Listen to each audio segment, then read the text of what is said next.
Hello बच्चों, पिछले video lecture में हमने लेंस में प्रतिबिंब का बनना तक का अध्ययन कर लिए थे। चलिए अब क्लास को और आगे बढ़ाते हैं। आज लगभग प्रकाश का परावर्तन एवं अपवर्तन खत्म हो जाएगा। कल जो अध्ययन किए थे लेंस में प्रतिबिंब का बनना, उससे ही थोड़ा बहुत बातें लिखते हैं। एक बात पहले लिखते हैं, उत्तल लेंस में वास्तविक और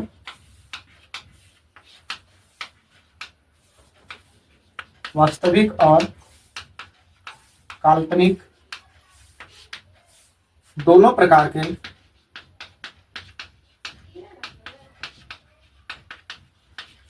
प्रतिबिंब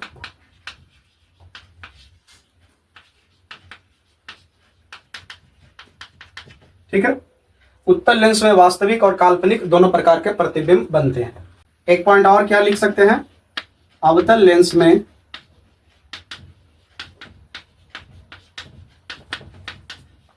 केवल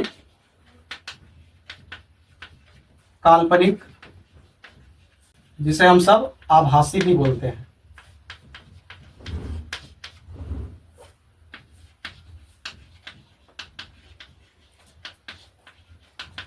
प्रतिबिंब बनता है।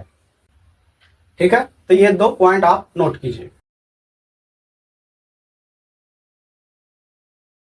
अगला हेडिंग है लेंस सूत्र। ठीक है, लेंस सूत्र होता 1/v माइनस 1/u बराबर 1/f। ठीक है, ये लेंस सूत्र है। v बता रहा है यहां प्रतिबिंब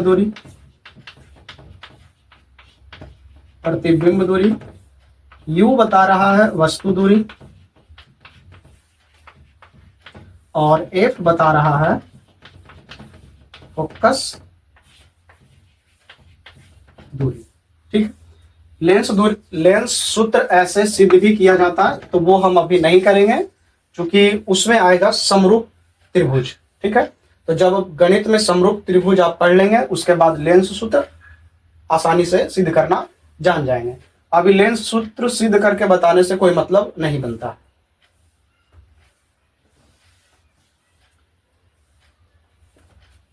ठीक है, आगे बढ़ते हैं।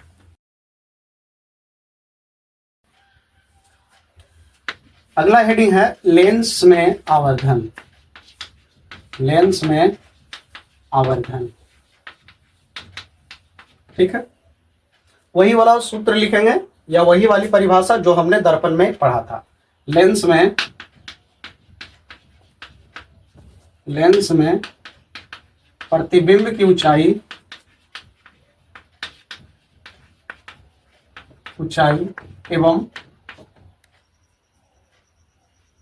एवं वस्तु के ऊंचाई के अनुपात को लेंस आवर्धन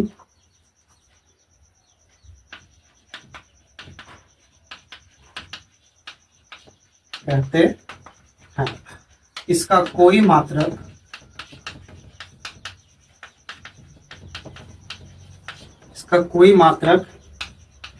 नहीं होता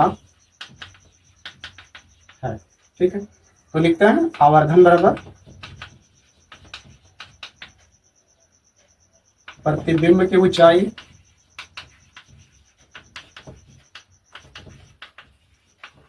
बटे वस्तु की ऊंचाई। ठीक है, और प्रतिबिंब की ऊंचाई को v से डिनोट किया जाता है और वस्तु ऊंचाई को u से, यानी आवर्धन बराबर v बटे u। चाहे अवतल लेंस रहे या उत्तल लेंस रहे, दोनों के लिए आप यही सूत्र भिड़ाएंगे। ठीक है, नोट कीजिए।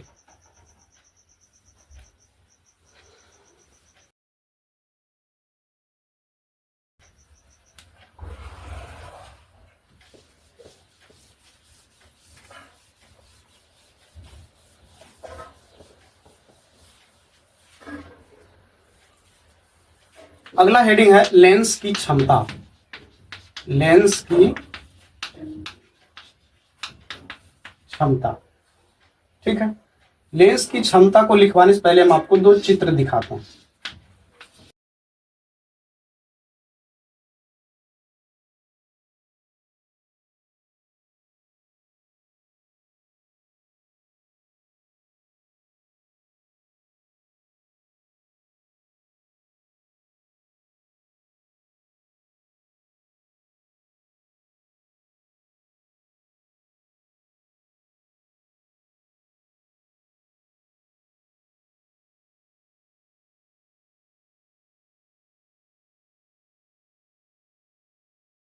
देखिए, लेंस में क्या हो रही है, किरणें एक जगह पे जाके मिल रही है।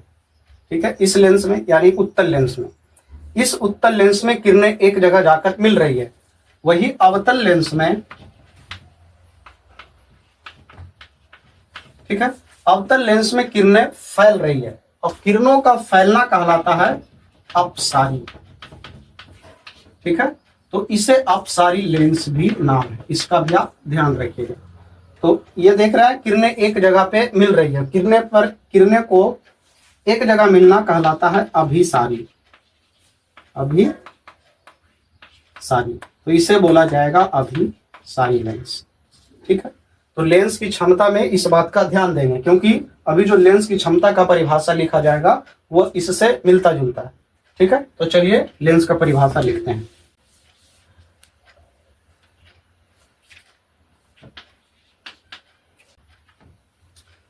ठीक है, लिखा गया है लेंस प्रकाश किरणों को जितना अधिक अभिसारी या अपसारित करता है उसकी क्षमता उतनी ही अधिक होती है। ये जितना प्रकाश को ऐसे कर सकता है, जितना ज्यादा, अगर ज्यादा से ज्यादा ये प्रकाश को पकड़कर एक जगह कर रहा है तो बोलेंगे इसकी क्षमता उतना ही ज्यादा है, और अगर कम कर रही है तो इसको बोलेंगे क्षमता कम है। ठीक उसी प्रकार इस लेंस में भी जितना प्रकाश को यह लेकर ऐसे फैला सकता है, ठीक है, तो बोलेंगे उतना ही क्षमता इसका ज्यादा है। अगर कम प्रकाश कर रहा है तो इसको बोलेंगे इसकी क्षमता कम है। ठीक है, तो उम्मीद है आप इस बात को बेहतर समझ रहे होंगे। तो ये परिभाषा क्षमता को अधिक और कम बताने के लिए है। अब लिखेंगे लेंस का असली परिभाषा कि लेंस का परिभाषा असल में क्या होता है, लेंस की क्षमता किस पे निर्भर करती है। ऐसा थोड़ा ना किसी को देख के बता देंगे कितना किरण जा रहा है, तो किरण को देखकर नहीं बता सकते, इसलिए एक दूसरा परिभाषा भी लेंस की क्षमता का होता है। चलिए उसे लिखते हैं। इस चित्र को मिटाएंगे पहले।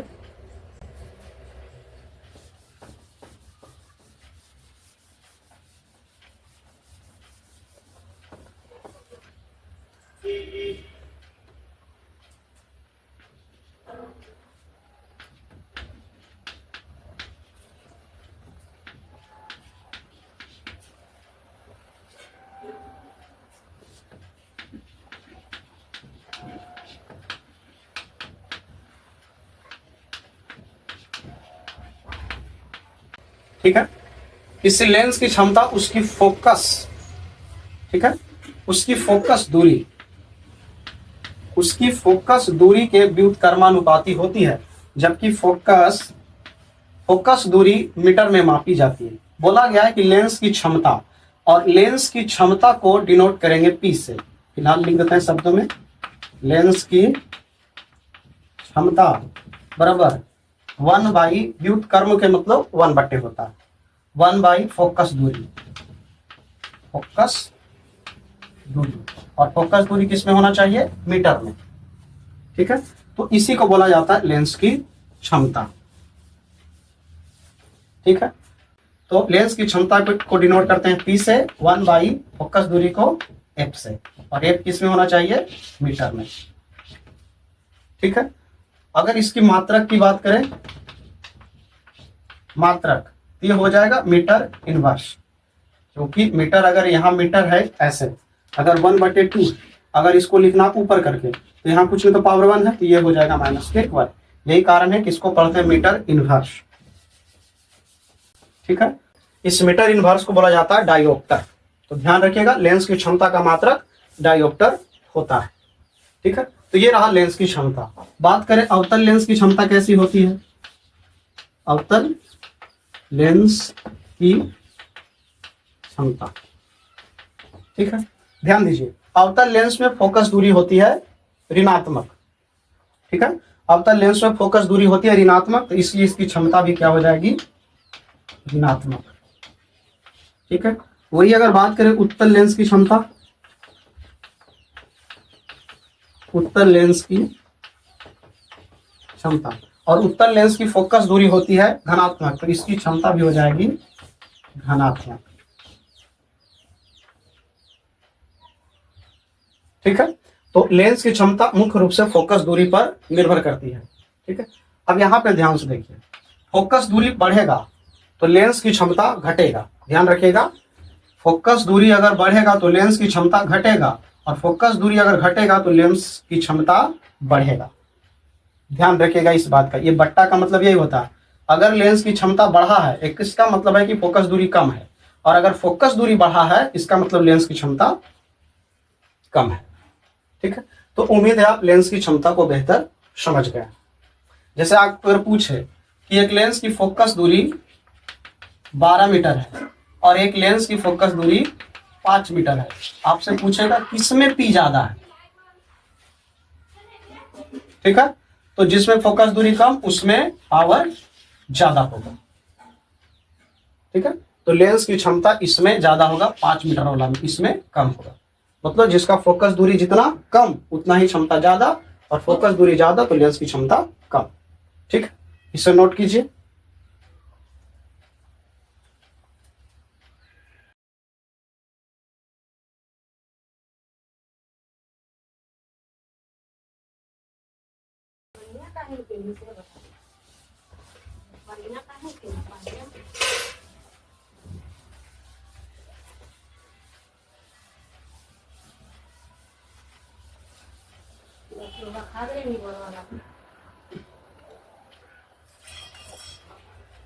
ठीक है, अगला हेडिंग है लेंस की पहचान। लेंस की पहचान, पहला लिखते हैं बिना स्पर्श किए, बिना स्पर्श किए। ठीक है, लेंस को बिना छुए कैसे पता कर सकते हैं कि वह कौन सा लेंस है। पहला लिखते हैं अवतल लेंस।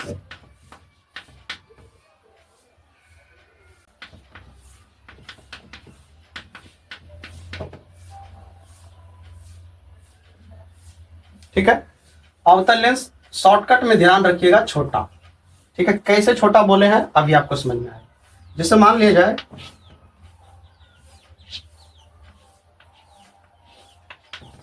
ये किताब है और ये आपके हाथों में लेंस दे दिया गया है। ठीक है, और यहां पे कुछ लिखा हुआ है।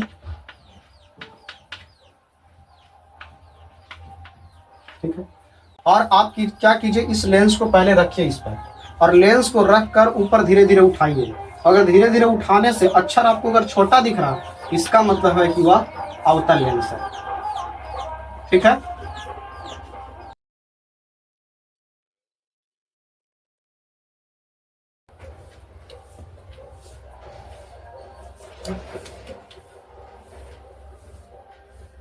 ठीक है, आप अवतल लेंस को बेहतर समझ गए कि अगर हम इस पर अवतल लेंस को रख के अगर धीरे धीरे उठाएंगे और अक्षर छोटा दिखाई पड़ेगा, इसका मतलब है कि वह अवतल लेंस है, अक्षर छोटा दिखना।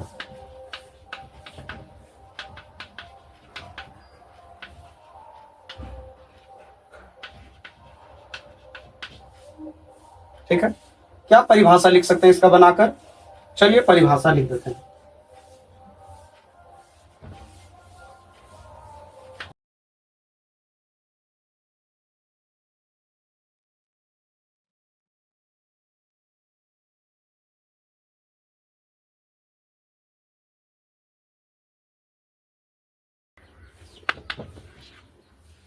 ठीक है, बी नंबर देखते हैं उत्तल लेंस।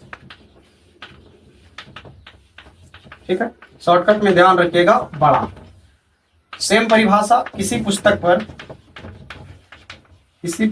पर उत्तल लेंस को रखकर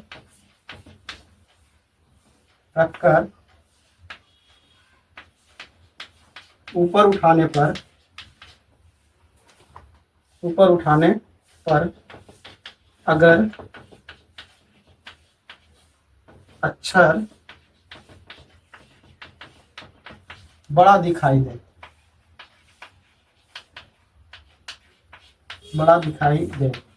तो वह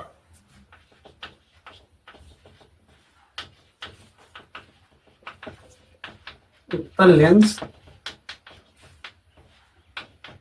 होगा। ठीक है, तो आप बिना छुए अवतल लेंस और उत्तल लेंस की पहचान कर सकते हैं। ठीक है, उत्तल लेंस क्या है, पहले किताब पे आप उत्तल लेंस को रखिए, फिर धीरे धीरे उठाइए, अगर अक्षर आपको बड़ा दिखाई पड़ रहा है इसका मतलब है कि वह उत्तल लेंस है। ठीक है, अब आगे बात करते हैं। और अगर बात करेगा कि छू कर हम कैसे बता सकते हैं कि कौन सा लेंस है, तो छूने से तो आपको पता चल जाएगा कि अगर यह उत्तल लेंस रहेगा तो बीच में आपको मोटा दिखेगा, और वही अगर संपर्क करने पर या छूने पर बीच में पतला और किनारे पर चौड़ा दिखे, इसका मतलब है कि वह अवतल लेंस होगा। तो छू कर बताना कोई बड़ी बात नहीं है, आप ध्यान रखेंगे बिना छूकर या बिना स्पर्श किए लेंस की पहचान हम कैसे कर सकते हैं। ठीक है, तो उम्मीद है आपको इतनी सारी बातें समझ में आई होगी। अब इसका एक अंतिम पॉइंट बचा हुआ है, उसे अब केवल देख लेते हैं। अंतिम पॉइंट क्या है, लेंस का उपयोग। ठीक है, हेडिंग डाल लीजिए, लेंस का उपयोग। ठीक है, पहले बात करते हैं अवतल लेंस। ठीक है, चलिए इसे पहले लिख लेते हैं, उसके बाद बात करते हैं। ठीक है, अवतल लेंस का उपयोग निकट दृष्टि दोष में होता है। निकट दृष्टि दोष में क्या होता है कि अगर कोई व्यक्ति को निकट की वस्तु साफ साफ और दूर की वस्तु साफ साफ नहीं दिखाई दे तो उसे निकट दृष्टि दोष बोला जाता है। तो मान लिया जाए आपको अगर निकट दृष्टि दोष हो गया, ठीक है, निकट दृष्टि दोष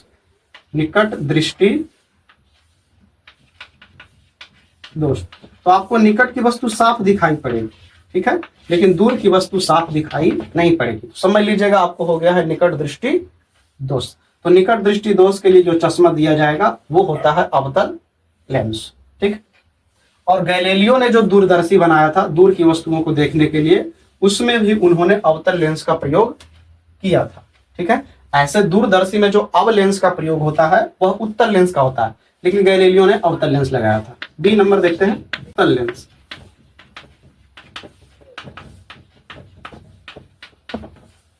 चलिए इसमें लिखते हैं दूरदर्शी। ठीक है, उत्तल लेंस दूरदर्शी, दूर की वस्तुओं को देखने के लिए। ऐसे यहां भी दूरदर्शी लिखा हुआ है, लेकिन गैलीलियो ने जो दूरदर्शी बनाया था उसने अवतल लेंस लगाया था। तो यह एक बेहतरीन सवाल बन सकता है घुमाने के लिए। दूरदर्शी, सूक्ष्मदर्शी और फोटो कैमरा और फिल्म प्रोजेक्टर में यह सब में लगा होता है उत्तल लेंस। घड़ी बनाने वाला एक छोटा सा चश्मा लगा के रखता है एकदम, ठीक है, तो वो भी उत्तल लेंस का लगा होता है उसमें। ईएनटी जैसे आंख, नाक और दांत के डॉक्टर भी उत्तल लेंस का प्रयोग करते हैं। दूरदृष्टि दोष में भी अगर मान लीजिए किसी को दूरदृष्टि हो गया, दूरदृष्टि में क्या होता है कि दूर की वस्तु आपको साफ साफ और निकट की वस्तु साफ नहीं दिखाई पड़ेगी। ठीक है, तो दूरदृष्टि हो गया। बिल्कुल उल्टा परिभाषा होता है निकट दृष्टि और दूरदृष्टि का। अगर दूरदृष्टि दोष बोला तो दूरे के वस्तु साफ दिखाई पड़ेगा और निकट के साफ दिखाई नहीं पड़ेगा। अगर निकट दृष्टि दोष बोला है तो निकट के वस्तु ही साफ दिखाई पड़ेगा और दूर के वस्तु साफ दिखाई नहीं पड़ेगा। ठीक है, तो उम्मीद है आप लेंस का उपयोग भी सीख गए हैं। मिटाते हैं, एक और महत्वपूर्ण बात है जो छूट गई थी, उसे भी देख लेते हैं।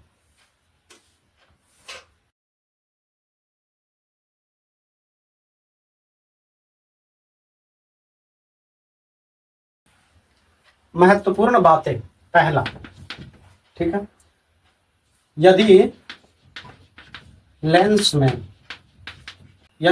में भी यानी प्रतिबिंब दूरी। ठीक है, पहला पॉइंट आप क्या ध्यान रखेंगे, यदि लेंस में भी यानी प्रतिबिंब दूरी अगर घनात्मक हो तो यह न्यूमेरिकल बनाने में काम आएगा। यदि भी घनात्मक हो तो प्रतिबिंब वास्तविक होगा, और यदि ऋणात्मक आज्ञा दिया हुआ है प्रतिबिंब दूरी तो प्रतिबिंब जो होगा वह काल्पनिक होगा, काल्पनिक यानी आभासी। ठीक है, चलिए पॉइंट नंबर दूसरा लिखते हैं। ठीक है, लेंस में आवर्धन अगर धनात्मक है तो प्रतिबिंब सीधा होगा, और अगर ऋणात्मक आ गया है तो प्रतिबिंब उल्टा होगा। इस बात का भी आप खास ध्यान रखेंगे। ऐसे नोमेरिकल बनाते बनाते ये सारी चीज क्लियर हो जाएगी। ठीक है, अगला पॉइंट। ठीक है, तो तीसरा पॉइंट लिखा हुआ है अवतल लेंस का आवर्धन। अवतल लेंस में जो आवर्धन है हमेशा हमेशा धनात्मक आएगा, मगर उत्तल लेंस का आवर्धन या तो धनात्मक हो सकता है या ऋणात्मक, दोनों हो सकता है। तो इस बात का भी आप खास ध्यान रखिएगा। ऐसे ये सारी बातें अगर पीछे थ्योरी पढ़े हैं तो उससे आप निकाल सकते थे, लेकिन कोई नहीं, इसे महत्वपूर्ण बात में हमने डाल दिया है। ठीक है, और इस तरह से अपना चैप्टर नंबर पहला परावर्तन एवं अपवर्तन पूरी तरह से समाप्त हुआ।